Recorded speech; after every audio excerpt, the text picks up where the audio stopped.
Hi, I'm Dr. Augustin Arrieta, ear, nose, and throat surgeon.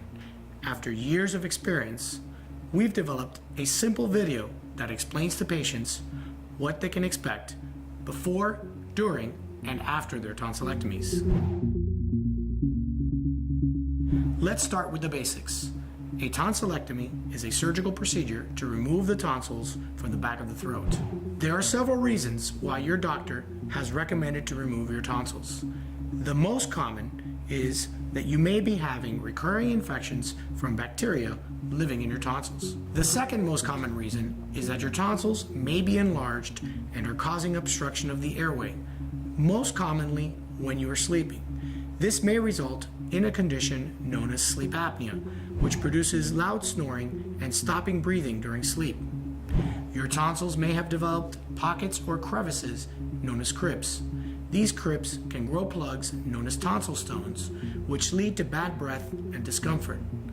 Also, there may be an abnormal growth in the tonsil, and we are removing the tonsil to determine if there is a cancer. So you might be wondering where exactly in your body the surgery is being done. For tonsillectomies, we operate through the mouth to get to the tonsils, which are at the back of the throat. A special instrument will be used to open your mouth. It allows surgeons to use instruments in the back of your throat. You usually don't need sutures because we close up the wound as we remove the tonsils through a procedure known as cauterization. The procedure will usually last 30 to 45 minutes. During the surgery, you will be completely asleep, under general anesthesia and supervised by a team of anesthesia specialists. Once the surgery is completed, you'll be awakened before leaving the operating room. A tonsillectomy produces pain in the throat after surgery. It usually gets worse 3 to 4 days after the surgery when swelling is at its peak.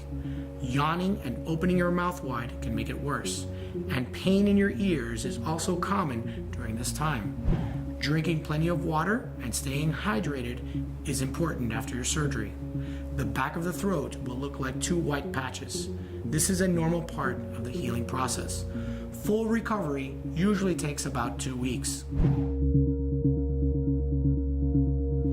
The benefits of a tonsillectomy depend on why the procedure is being done. If you are having recurrent infections, you should notice a significant reduction in the amount of throat infections after the surgery.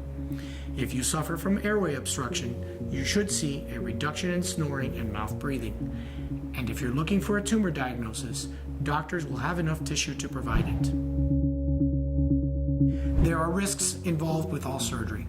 The most common risks associated with a tonsillectomy are bleeding and dehydration. Bleeding after surgery occurs in 3 to 5% of cases.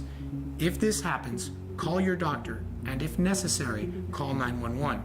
This bleeding may be stopped in your doctor's office or may require another operation.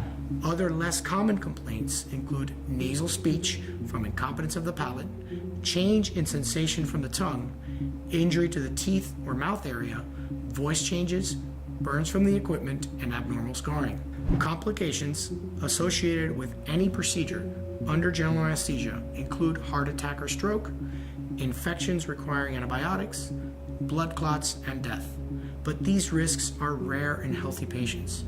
The risk of death after a tonsillectomy is less than 1%.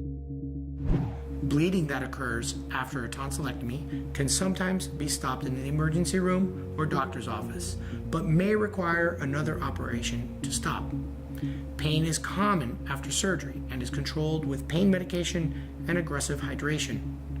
Failure to hydrate adequately may result in more pain.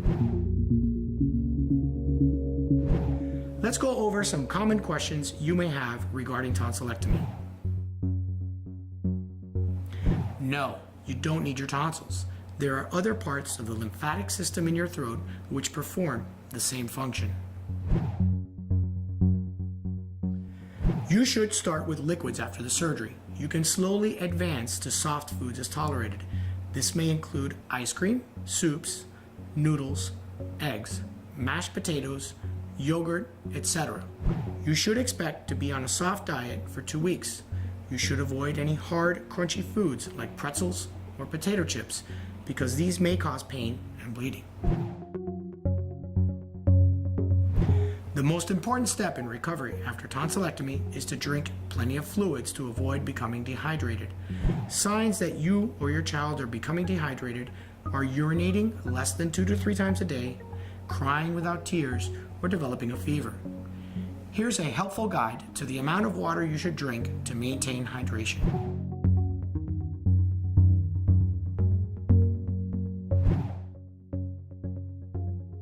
Pain medication routines will vary by doctor. Children younger than 12 generally are prescribed Tylenol and/or ibuprofen. Make sure to check Tylenol dosages as indicated by weight and age on the bottle to prevent damage to your liver. Older children and adults usually receive a narcotics prescription according to your weight. Nausea medication and antibiotics may also be prescribed by your doctor. Some doctors may also recommend anesthetic sprays or lozenges. Consult your doctor before using any over-the-counter treatments. Pain in your ears is normal and expected, since there are nerves connecting your ears and throat. Controlling the pain in your throat with the medication prescribed should ease your pain. Some common tips to help with pain after surgery, in addition to your prescribed pain medication, are the use of ice chips, a humidifier, or breathing in steamed air in the bathroom. A fever in the first week may be a sign of dehydration. Increase your fluid intake and call your doctor for any fever greater than 101.5 degrees Fahrenheit. For the first week after your tonsils are removed, the area at the back of your throat will look like 2 white patches. This is normal, and the body is healing underneath these white areas. The area will begin to look pink the second week. Bleeding may occur after a tonsillectomy and is most common 7 to 10 days after surgery. Call and notify your doctor, and you may gargle ice cold water or iced tea. If you can't reach your doctor, you should call 911.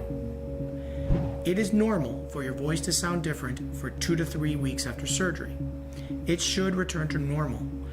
Your singing voice may change after surgery, and if you sing professionally, you should discuss this with your surgeon. Most surgeons will allow patients to return to normal daily activities, including work, after 7 to 10 days.